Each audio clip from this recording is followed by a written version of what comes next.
stories. So we're going to bring to the stage some Candlelight stories. But before I bring them on, I'm going to check the YouTube stream. I've been asking you all for a family member, something weird or unusual that a family member does to inspire this act. And let me see what I can do.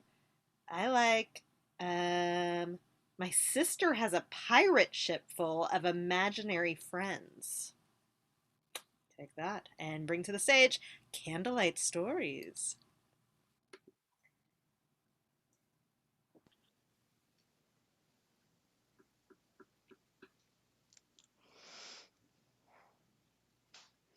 Hello, everybody. We want to take you into a very special place with us tonight. We want you to listen to our stories by candlelight. And to start, we want you to turn off your own lights, maybe grab a candle, get super duper cozy, because we are going to be taking you through quite the story ride tonight. We're going to transition into that lighting, and we invite you to do the same.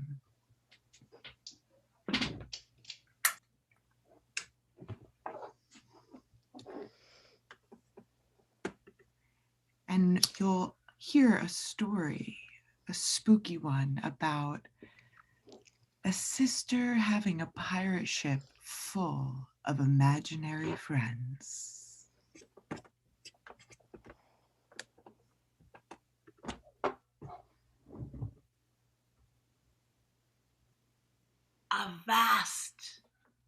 Avast, matey, and hark ye eyes to the shore.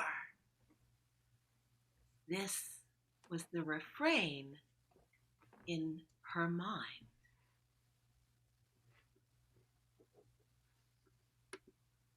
It was raining again, raining hard outside. The rain beat on the window. The power had gone out 2 hours ago, and she sat there alone in the gathering darkness, staring out the window and daydreaming. Out past the edge of town, out past the jetty, the lighthouse was spinning its light, casting its beam across the ocean, revolving and revolving and revolving. This time in Alaska was the coldest time of the year. The moon shined its shine all the way through with only 1 hour of light. Bat named Eric flew to a nearby tree and hung upside down and had one of the best dreams of his life. Back in her room, the pitter-patter of the rain against the window drew her mind back to the crashing waves of the seas and the ship that sailed through her mind over dark and murky waters. Get thee below deck now. Get thee below deck. I can't be responsible for ya if you insist on staying up here with me tonight. Below the deck, below the keel, a team of mermaids was scheming together. They sat around a small table in the wardroom of the ship, smoking cigars, playing poker, and scheming to take it over and sail their own pirate ship.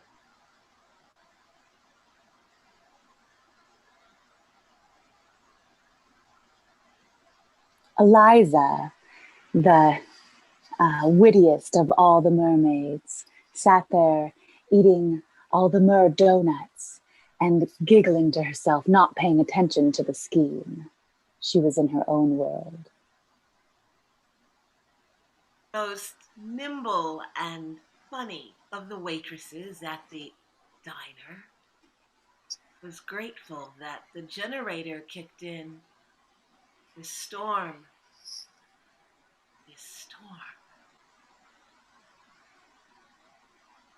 The bats flew underneath the deck and made a little cozy home for themselves while the rain passed. Up in the lighthouse keeper looked out on the ocean and saw the boat. Eric, the king of the bats, told spooky stories to keep the other bats entertained while the storm passed. However, he scared himself too much and he started to cry. His tears mixed with the rain. They were the same temperature. The ship was filled with imaginary people. Maybe some people called them ghosts, but this ship was notorious and it was heading straight into the Alaska coastline. Imaginary mermaids don't need to breathe water. They were fine at a table around under the bottom of a ship, inside a ship, anywhere. Cats in the alley began to fight and quarrel for no apparent reason. The rats saw this as a sign to run past the cats and steal their dinner. In the lighthouse, the keeper looked out at the dark ship coming closer. He furrowed his brow. There were no ships on the dock schedule this evening, and it was moving unnaturally fast. His phone started ringing, and it was the original Nokia tone. Do-do-do-do-do, do-do-do-do-do, do-do-do-do-do-do. Do-do-do-do-do, do-do-do-do-do, do-do-do-do-do. And he kept letting it ring until it went to voicemail.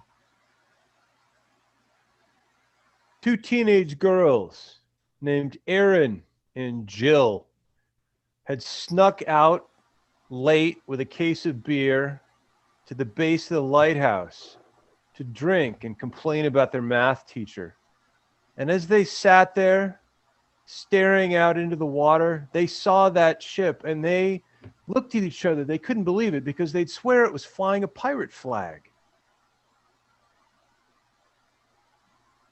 In her mind, the ship rolled and roiled on the waves, almost as if it had control of her, not the other way around.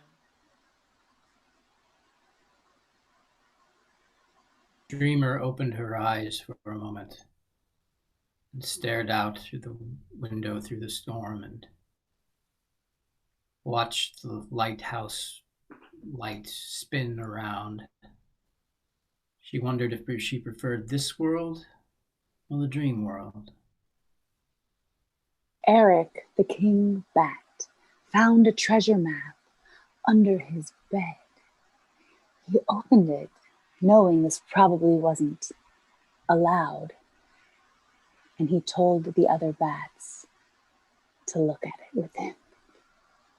They clustered around, and in bat language, it said that there was an enormous box of hamburgers buried under the center of town. Hamburgers covered with tasty, tasty mealworms and a bunch of chocolate shakes. And bats actually love chocolate shakes. Nobody knew that, but Eric did. And he was ready to lead his people to dinner. Out in the alleyway behind the diner, the waitress exits the back, sees the rats eating the cat's dinner, and shoos them off with a broom. The lighthouse keeper's phone buzzes and he gets a text message from one of the ghost mermaids from the ship, letting him know that they're approaching and they have trouble aboard.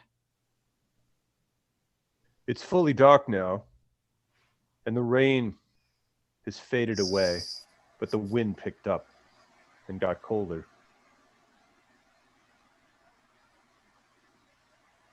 Back in her room, the dreamer drifts off again. She imagines herself the prettiest of the mermaids and the most deadliest. The captain of the boat was named Chadley. Aaron and Jill, deep into their third and a half beer, begin to challenge one another to speak to that new principal on Monday. He was handsome, not like most teachers or administrators. He was young. He was occupying their conversation. The lighthouse keeper notices that the bottom of his warm wool sweater has started to unravel, and he slowly picks at it and wonders why the rain stopped, because the rain never stops at this time of night.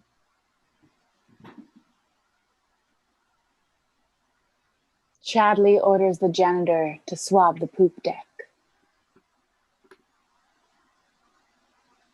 Eerie calm descends over the entire town as the rain, having stopped, leaves nothing but calm, an anxious calm.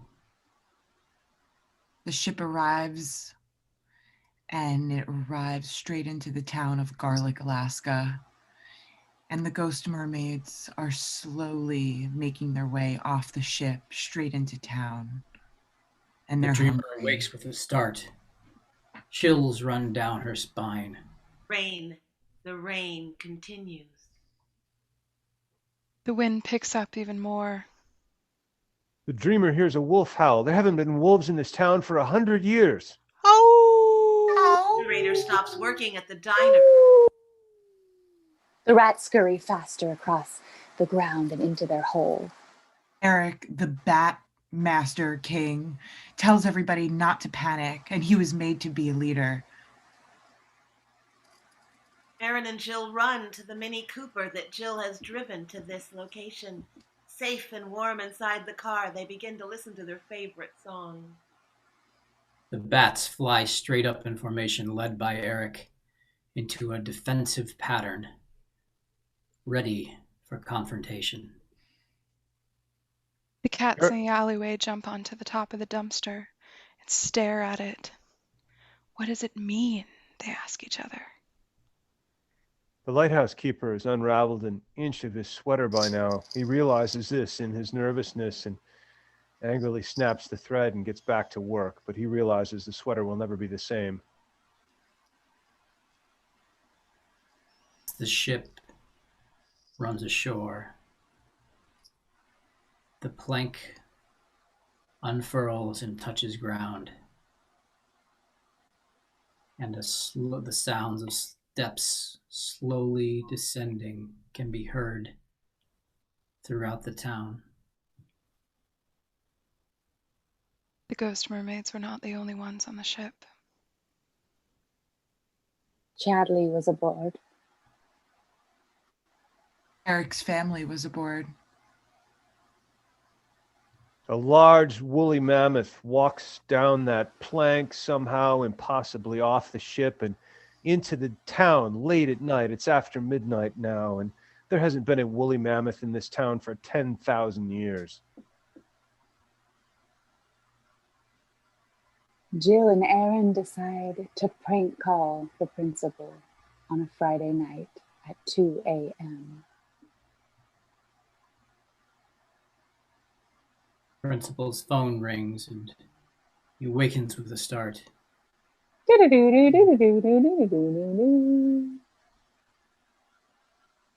The principal picks up the phone and groggily says hello and hears nothing but giggles on the other end and realizes he's being prank called by students and panics and wonders how to conceal the fact that he's been drinking since 7 p.m. and watching game show reruns and trying to forget his life.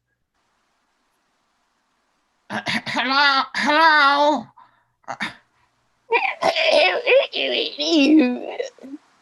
What? Who the hell is this? Who are you? I'm just at home. Is this someone? It is someone, but you'll never know who. I'm gonna press star 666 to find out. Please do.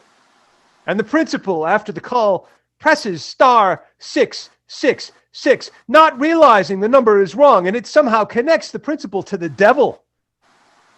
Hello, this is the devil.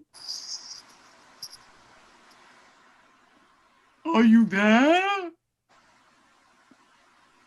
Oh, I think I called the wrong number. I'm just gonna hang up now. No. Call will not disconnect. The principal turns his phone off. He unplugs it from the wall because he was on the landline, and he still cannot disconnect. I see you. The principal hears this voice and, looking out his window, sees a stream of bats fly by and then a woolly mammoth, and he wonders what was in that bottle he was drinking earlier. Studio audience goes crazy. Ding, ding, ding, ding, ding, ding. The price is right. He hadn't even remembered to turn off the television.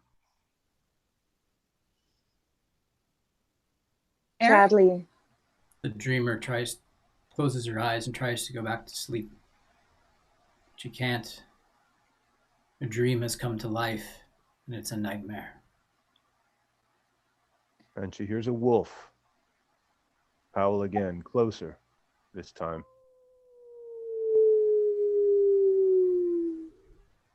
The bats circle over the mammoth. One by one, they begin to dive vomit, trying to drive the intruder away. But he is not intimidated. Each bat picks up a hair until the mammoth is airborne and they carry him across the parking lot. Then the diner looks up in time to see the spectacle and doesn't believe what she sees. The mermaids have found their way to the small concrete civic center plaza in the center of town, erected in the 1930s by the WPA. And there's a fountain there with a statue of Franklin Delano Roosevelt. And the mermaids are swimming circles around FDR and flirting with a night watchman who's looking out of City Hall and can't believe his eyes. Chadley bops into the diner for the most amazing hash browns he's ever had in his life. Or his ghost life. The janitors reluctantly accompanying him. Dreamer realizes she has a responsibility to confront what she has awoken. She opens her closet and pulls out a broom and a long pointed hat. The gentleman who was in the watchtower, in the lighthouse, also a watchtower, gets off of work and decides to get a big, juicy sandwich from the diner and heads straight there. He Jill and recognizes Aaron. ghosts right away. That's a skill he has. Jill and Aaron also get hungry and decide to run to the 24-hour diner to get some hash browns. The devil doesn't understand why the conversation stopped because the phone line hasn't been disconnected. He hangs up the phone in disgust and starts heading to the diner for some ribs and a chocolate shake. The devil loves chocolate shakes. Nobody knows this, but it's true. The devil has never been prank called before. He doesn't understand the concept of it. Eric and his fierce friends all are starving by this point. They've been working all night to try to figure out what's going on in town, and they decide to take just a quick break to get some French fries in their stomach. So the bats, all of them, stroll to the diner as well. Bats in the alley that were fighting with one another have decided they're hungry.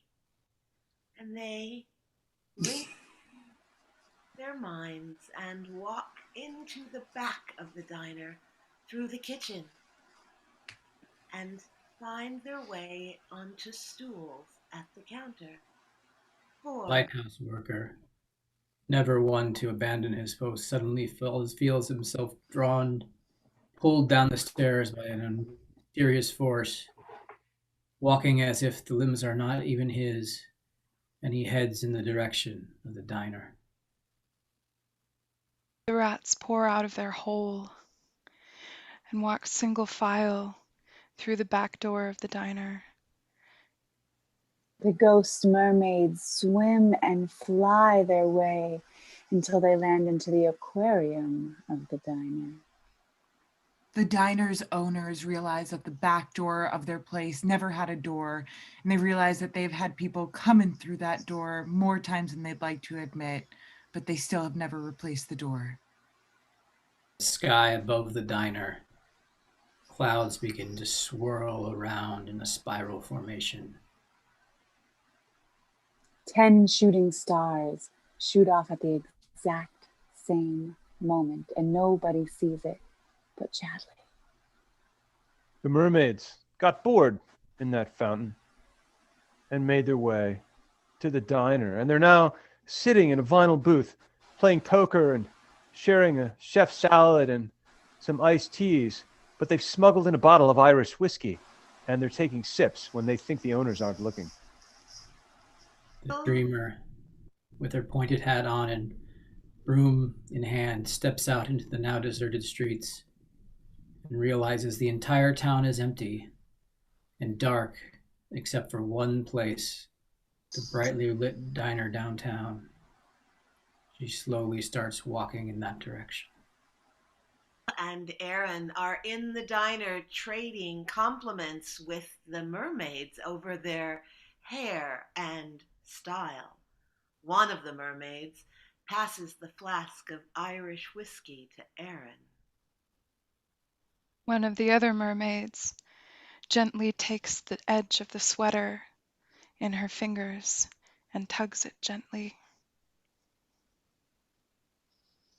The woolly mammoth is in the alley behind the diner. Having wanted to join the action but not fitting inside, it starts rummaging through the dumpster out back and finds a bunch of discarded lettuce and is happily occupied.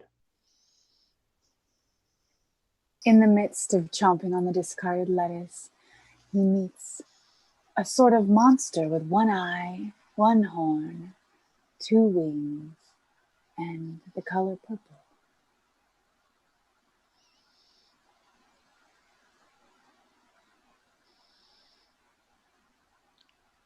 They become fast friends. The dreamer reaches the diner. He opens the door. Everything inside stops, and every creature and person and imaginary being turns and looks in her direction. It's dead quiet. And for a good 15 seconds, which seems like 1,000 years, nobody moves. They just stare at her, and she stares back. And she slowly reaches out with her broom and starts to make a sweeping motion. Back out to sea, back toward the lighthouse, back toward the ship. The wind picks up inside the diner, blowing and swirling. The door that isn't there blows open, slams against the wall.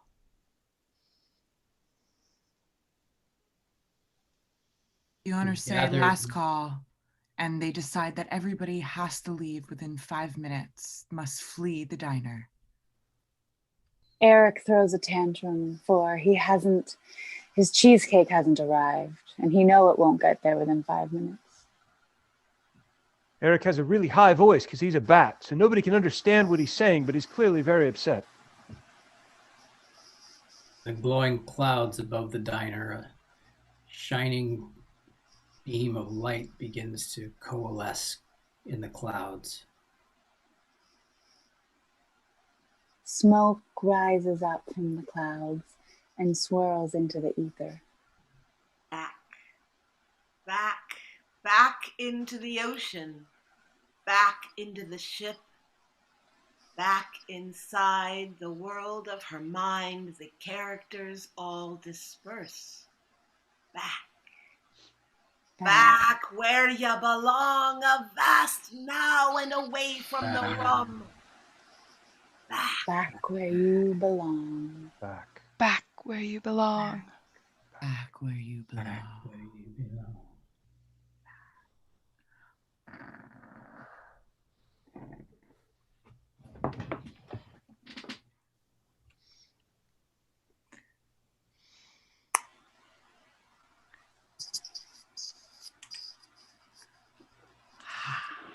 Thank you, everybody. We have been Stories by Candlelight.